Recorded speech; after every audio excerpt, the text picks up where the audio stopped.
आप सोच सकते हैं कि हाथों से मेहंदी ना उतरे और उसी वक्त लड़की की मौत हो जाए और किस तरह का फील होता है उसके पेरेंट्स को कि एक भरी जवानी में लड़की को तार तार कर दिया जाए। नमस्कार, इस वक्त ये लाइव तस्वीरें आप देख रहे हैं आपके अपने channel voice of the shield में मेरे यानी सोनम के साथ, कैमरामैन परवीन के साथ, और एक बड़ा अपडेट आप लोगों के लिए लेके आए हैं जिसका नाम है सनसनी वारदात। जी हाँ, एक ऐसी वारदात जिसमें एक लड़की के द्वारा इल्जाम लगाया जाता है कि उसके ससुर के द्वारा ही उसके ऊपर बुरी नजर रखी जाती है और जब उसका विरोध करती है तो उसको किस तरह से गोलियों से छल्ली कर दिया जाता है ससुराल वालों की तरफ से। जी हाँ, लड़कियों का रो रो कर बुरा हाल है, जो बाकी उसकी बहनें हैं, और पेरेंट्स का इतना बुरा हाल है क्योंकि आप सोच सकते हैं जब मेहंदी से हाथ ही इस तरह से लगे कि मेहंदी ही ना उतरे और उसी वक्त उस लड़की की मौत हो जाए तो कैसा लगता है उस पेरेंट्स को जिसने अपनी भरी जवानी में लड़की को खो दिया। जी हाँ, लड़की की 1 महीने पहले ही शादी हुई थी। इल्जाम ये लगाया गया है कि उसके पति, ससुर और सास के द्वारा उस लड़की को बड़ी ही बेरहमी से मार दिया जाता है। पलवल का ये मामला सामने आया है, बहुत ही हैरान कर देने वाला ये मामला सामने आया है जिसमें एक लड़की का शव बरामद होता है उसके ससुराल से और किस तरह से लड़की को तार तार कर दिया जाता है ससुराल पक्ष के द्वारा, क्योंकि कहीं ना कहीं लड़की की कोई गलती नहीं थी। लड़की के पेरेंट्स के द्वारा ये बताया जाना कि किस तरह से लड़की को हरास किया गया है। शादी का 1 महीना भी नहीं हुआ है, लड़के की शादी जो है दूसरी हुई थी। जी हाँ, बहुत बड़ा अपडेट इस वक्त आप लोगों के लिए लेके आए हैं कि लड़के की शादी जो है दूसरी हुई थी और लड़की जो है 1 महीने पहले ही शादी करके उसके घर में आई थी और इस तरह की वारदातें उसके साथ घटित होने लगी कि उसके ससुर के द्वारा ही उसके ऊपर बुरी नजर रखी जाने लगी। और जब इस बात का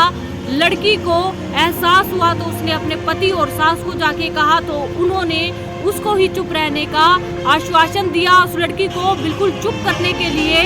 बहुत ज्यादा गंदे तरीके से उसे हरास किया जाने लगा। धीरे धीरे लड़की के साथ बहुत ही नेगेटिव बिहेव किया जाने लगा जिस वजह से लड़की का मानसिक तौर पर बुरी हालत जो है पाई गई। और आप लोगों को ये भी बता दें कि पति, सास और ससुर के द्वारा लड़की को गोली मारकर मार दिया जाता है। परिवार वालों का रो रो कर बुरा हाल है। लगातार महिलाएं रोती हुई और विलाप करती हुई नजर आ रही है क्योंकि शादी का 1 महीना भी नहीं हुआ, ढंग से मेहंदी हाथ से नहीं उतरी थी लड़की की और लड़की को इस तरह से अपनी लाइफ को गंवाना पड़ा क्योंकि पेरेंट्स कहीं ना कहीं बिना सोचे समझे ही आजकल शादी का फैसला ले लेते हैं और शादी जो है किसी ऐसे व्यक्ति से कर दी जाती है जिसके बारे में ना तो कोई इन्फॉर्मेशन होती है और ना ही उसके खिलाफ कोई भी ऐसा सटीक सबूत होता है जो कि आने वाले समय में लड़की वालों के काम आ जाए, क्योंकि आए दिन लड़कियों को इस तरह से हरास किया जाता है, लड़कियों के साथ इस तरह का बिहेव किया जाता है जिसमें कहीं ना कहीं लड़कियों को इस तरह से इग्नोरेंस मिलती है, इस तरह की हरास का सामना करना पड़ता है जिसमें ना तो पेरेंट्स साथ देते हैं और ना ही ससुराल साथ देता है। क्योंकि आप लोगों को बता दें कि लड़की का असल में कोई घर नहीं होता है, ना ही परिवार वाले लोग और ना ही ससुराल वाले लोग लड़की को एक्सेप्ट करते हैं, क्योंकि बाद में यही बताया जाता है कि तुम अगले घर की हो, अपने घर की इज्जत रखना और किसी को भी कुछ ना कहना। तो यही मामला रजनी के साथ भी इस वक्त बीता, क्योंकि रजनी जो है एक बेहद ही सुशील लड़की थी जिसकी शादी 1 महीने पहले हुई थी, हाथों से ढंग से मेहंदी तक नहीं उतरी थी और उसको अपनी मौत का जो सिलसिला है वो देखना पड़ा, क्योंकि कहीं ना कहीं लड़की की जो मौत है वो हो जाती है और किस तरह से होती है कि ससुराल पक्ष ने ही गोलियों से लड़की को तार तार कर दिया, छल्ली कर दिया। और इस तरह की वारदातें करनाल शहर की लगाइए या फिर हरियाणा में हर एक जिले की लगाइए या बढ़ती जा रही है, क्योंकि भारत में क्राइम का जो रूप है वो ज़्यादा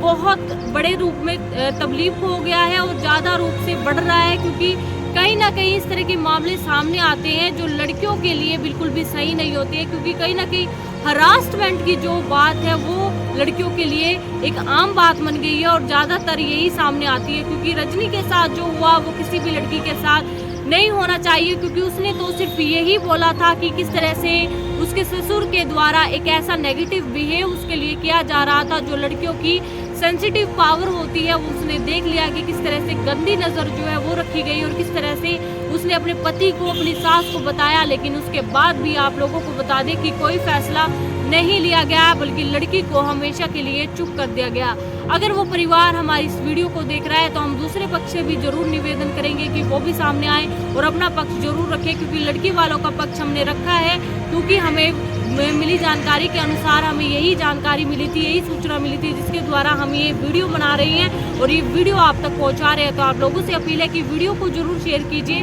और दूसरे पक्ष से हमारा निवेदन कि एक बार सामने जरूर आइए, क्या कुछ हुआ था, क्या कुछ मामला है, एक बार जरूर बताइए, क्योंकि हमें बीती जानकारी के मुताबिक जो भी जानकारी मिली है उसी के माध्यम से हम वीडियो बना रही हैं और पोस्ट कर रहे हैं। लेकिन अगर आप भी अपना पक्ष रखना चाहते हैं तो आप रख सकते हैं। तो आप लोगों से अपील है कि वीडियो को ज़्यादा से ज़्यादा शेयर कीजिए, क्योंकि आपका एक शेयर किसी भी लड़की को हरास्ट होने से, किसी भी लड़की की मौत होने से बचा सकता है। तो आप लोगों से अपील है कि वीडियो को ज़्यादा से ज़्यादा शेयर कीजिए और इस तरह की लेटेस्ट अपडेट के लिए बने रहिए आपके अपने channel voice of the shield में मेरे यानी सोनम के साथ, कैमरामैन परवीन के साथ। तो इस वीडियो को ज़्यादा से ज़्यादा शेयर कीजिए। धन्यवाद।